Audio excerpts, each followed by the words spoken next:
जय Hind and hello guys, स्वागत है आपका आपके अपने YouTube चैनल ज्ञानदेह होस्ट में। और इस वीडियो में मैं आपको बताने वाला हूं स्टेट बैंक ऑफ इंडिया यानी कि SBI assistant manager engineer online form 2024 के बारे में, जो कि आपकी एक 6-9 पोस्ट पर निकाली है। एंड आपको इस वीडियो के अंदर रर्शन से लेकर प्रिंट तक पूरी जानकारी दी जाएगी, जिससे कि आप इस फॉर्म को बिना किसी मिस्टेक के भर पाएंगे। तो वीडियो को आपको पूरा देखना है, और अगर अभी तक आपने वीडियो को लाइक शेयर नहीं किया कर दीजिए, और चैनल को सब्सक्राइब करके बेल आइकन ऑन कर लीजिए। उसके बाद में गाइज जो लिंक वीडियो के डिस्क्रिप्शन में दिया हूं, ये आप ओपन करेंगे। ओपन करने के बाद जानने को मिलेगा कि असिस्टेंट मैनेजर इंजीनियर की पोस्ट निकाली है, जो कि स्पेशलिस्ट कार्डर ऑफिसर की कैटेगरी में आती है, और रेगुलर बेसिस पर ये वैकेंसी निकाली गई है। फॉर्म आप लोग 12 दिसंबर 2024 तक भर पाएंगे, 22 नवंबर से लेकर के। एंड इसमें फीस जो रखी है वो जनरल EWS OBC के लिए 750, SC ST विकलांग इनके लिए कोई फीस नहीं है। और यहाँ पर अप्लाई करने के लिए क्वालिफिकेशन बैचलर डिग्री मांगी है इंजीनियरिंग के अंदर, रिलीवेंट ट्रेड में या फिर ब्रांच में 60% के साथ में। एंड यहाँ पर आप थोड़ा सा नीचे आएंगे तो ऑफिशियल नोटिफिकेशन PDF के ऊपर क्लिक करके ऑफिशियल नोटिफिकेशन से इसके बारे में और भी डिटेल में जानकारी जान सकते हैं। ये आपका ऑफिशियल नोटिफिकेशन है। इस नोटिफिकेशन में आप देख सकते हैं कि एग्जैक्टली कौन से डिसिप्लिन पर अप्लाई करने के लिए क्या क्वालिफिकेशन और क्या एक्सपीरियंस किस डिसिप्लिन में या फिर किस ब्रांच में मांगा है। तो ये सभी जानकारी चेक करने के बाद अगर आप एलिजिबल है और इंटरेस्टेड है फॉर्म को भरने के लिए, तो आप अप्लाई ऑनलाइन लिंक ओपन करेंगे। आपके सामने वाला इंटरफेस आएगा। अभी आपके लिए हियर फॉर न्यू रर्शन इसके ऊपर क्लिक करेंगे। देन गाइज यहाँ पर जो आपका फर्स्ट नेम है वो आपको एंटर करना है। फर्स्ट नेम को दोबारा डाल करके वेरीफाई कर देना है। फिर आपका मिडिल नेम डालना है, मिडिल नेम को दोबारा डाल करके वेरीफाई करना है। अपना लास्ट नेम डालना है, लास्ट नेम को भी दोबारा डाल करके वेरीफाई कर देना है। इसके बाद में आप यहाँ पर नीचे मोबाइल नंबर डालेंगे, उसको दोबारा डाल करके वेरीफाई कर देंगे। अल्टरनेटिव नंबर के अंदर कोई अन्य फोन नंबर देना चाहते हैं तो दे सकते हैं, नहीं तो खाली भी छोड़ सकते हैं। उसके बाद में ईमेल आईडी में @ से पहले जो भी आता है वो आप यहाँ पर लिखेंगे, और फिर डोमेन नेम के ऊपर क्लिक करके सिलेक्ट करेंगे कि किस डोमेन पर है। जैसे कि मेरी ईमेल आईडी gmail.com पर है, तो मैं यहाँ से gmail.com सिलेक्ट कर लूंगा। उसके बाद में आप यहाँ पर अपनी ईमेल आईडी को कंप्लीट डाल दीजिए, कोई डोमेन सिलेक्ट करने की आवश्यकता नहीं है। इसके बाद ये सिक्योरिटी कोड डालिए, सभी जानकारी चेक कीजिए और सेव एंड नेक्स्ट कर दीजिए। अब आप यहाँ पर देखेंगे कि जो आपका रर्शन है वो हो चुका है, और आपको रर्शन नंबर एंड पासवर्ड की जानकारी ईमेल और मैसेज के माध्यम से सेंड कर दी है। सेम जानकारी यहाँ पर डिस्प्ले पर भी देख सकते हैं। अभी आप इस सेक्शन के अंदर फोटो एंड साइन अपलोड करेंगे। फोटो का साइज 20 से 50 KB और सिग्नेचर का साइज 10 से 20 KB के बीच में रहना चाहिए। एंड डायमेंशन आपको यहाँ पर बताया है, तो आप चूज फाइल के ऊपर क्लिक करेंगे। जहाँ पर फोटो फाइल है वो आपको सिलेक्ट करनी है, ओपन करना है। आपका फोटो यहाँ पर इस तरह से आएगा। फिर आप यहाँ पर आई कन्फर्म डैट इसके ऊपर टिक करेंगे। देन आपका जो भी सिग्नेचर है, सिग्नेचर की फाइल आप यहाँ पर सिलेक्ट कर लेंगे, ओपन करेंगे, सिग्नेचर आ जाएगा। फिर यहाँ पर टिक करके इसको कंफर्म करेंगे, एंड देन यहाँ से नेक्स्ट के ऊपर क्लिक करेंगे। अब गाइज यहाँ पर आपको स्टेप 3 के अंदर इसमें बेसिक डिटेल सबसे पहले फिल करनी है। तो आपको यहाँ पर पोस्ट बतानी है कि कौन सी पोस्ट पर किस डिसिप्लिन में अप्लाई करना है। आप यहाँ पर देख लीजिए कि कौन सी डिसिप्लिन में कितनी वैकेंसी निकाली है। जिसके लिए भी आपको अप्लाई करना है वही आप यहाँ पर सिलेक्ट कर लीजिएगा। ये सिलेक्ट करने के बाद में आपकी कास्ट कैटेगरी क्या है, general EWS OBC SC ST, वो आप सिलेक्ट करेंगे।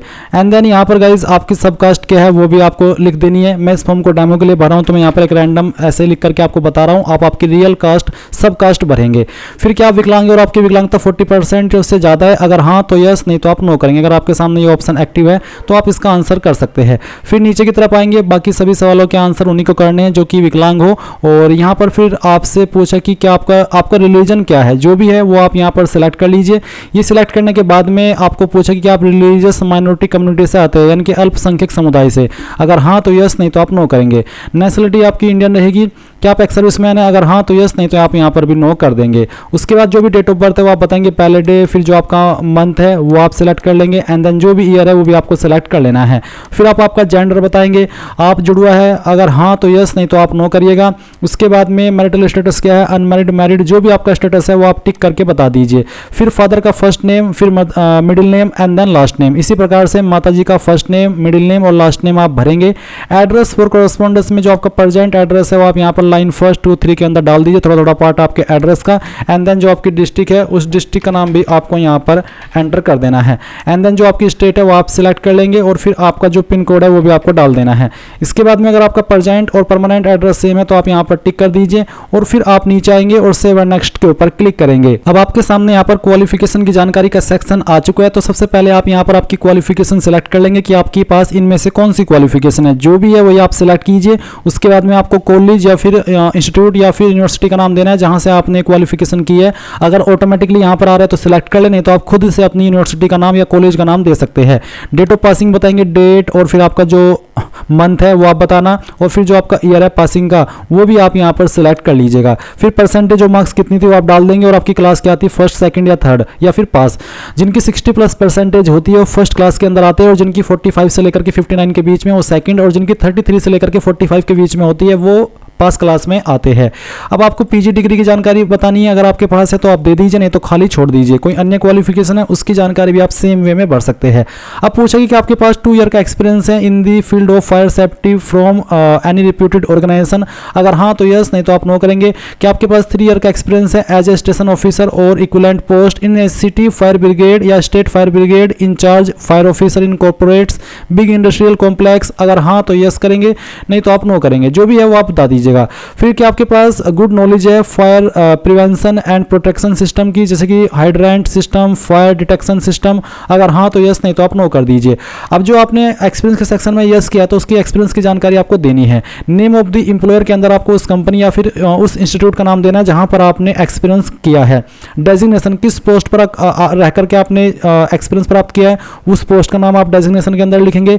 फिर फ्रॉम के नीचे जो डेट मंथ ईयर है यहाँ पर आप वो डेट मंथ ईयर डालेंगे जब आपने जॉब ज्वाइन की थी, और 2 के नीचे जो डेट मंथ ईयर है यहाँ पर आप वो डेट मंथ ईयर डालेंगे जब तक आपने जॉब की थी। नेचर ऑफ ड्यूटीज किस तरह की थी वो आप थोड़ा शॉर्ट में बता दीजिए, और क्यों आपने जॉब छोड़ी उसका कोई भी रीजन आप छोटा मोटा दे दीजिएगा।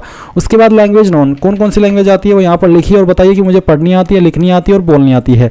इसी प्रकार से जो आपको सेकंड लैंग्वेज आती है वो आप लिखेंगे, उसका स्टेटस भी आपको सेम तरीके से यहाँ पर बताना है। और फिर तीसरी लैंग्वेज अगर आपको कोई आती है वो भी आप यहाँ पर बता सकते हैं। एंड देन आप सेव एंड नेक्स्ट के ऊपर क्लिक करेंगे। अब आपने जो भी जानकारी भरी है उसका प्रीव्यू आपके सामने है, सभी जानकारी चेक कर ले। जब आपको लगे कि सभी जानकारी सही है तो आप यहाँ पर आई एग्री के ऊपर क्लिक करें, एंड देन कंप्लीट रशन के ऊपर क्लिक करके यहाँ से ओके कर दे।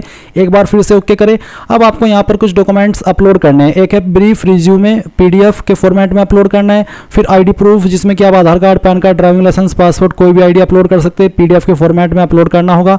Proof of date of birth, जिसमें कि आप बर्थ सर्टिफिकेट या फिर 10th का सर्टिफिकेट अपलोड कर सकते हैं। तो मैं आपको एक सर्टिफिकेट सिलेक्ट करके दिखाता हूँ इस तरह से।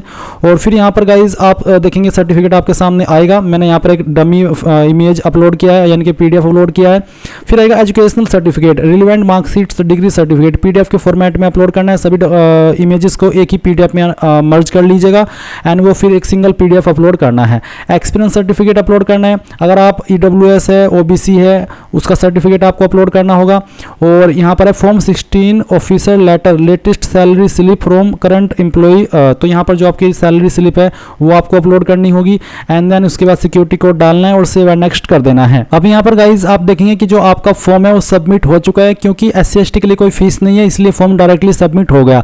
जो कैंडिडेट जनरल ओबीसी इस फॉर्म को भरे हैं उनके सामने पेमेंट का पेज आएगा। जब वो अपनी एप्लीकेशन फीस जमा कर देंगे तभी जाकर के उनका फॉर्म कंप्लीट माना जाएगा, और उसके बाद वो यहाँ पर इस इंटरफेस पर आकर के एप्लीकेशन प्रिंट पर क्लिक करके अपने फॉर्म का जो प्रिंट है वो ले सकते हैं। और साथ ही साथ इसको पीडीएफ के रूप में सेव कर लीजिएगा, ताकि अगर आपके पास अभी प्रिंटर मौजूद ना हो तो आप इसको पीडीएफ के रूप में सेव कर सके। तो इस तरह से गाइज आप लोग ये फॉर्म भर पाएंगे। आई होप आपको पूरी जानकारी समझ आ गई होगी। कोई सवाल डाउट रह गया हो तो कमेंट के माध्यम से पूछ लीजिएगा। Thanks for watching. जय हिंद।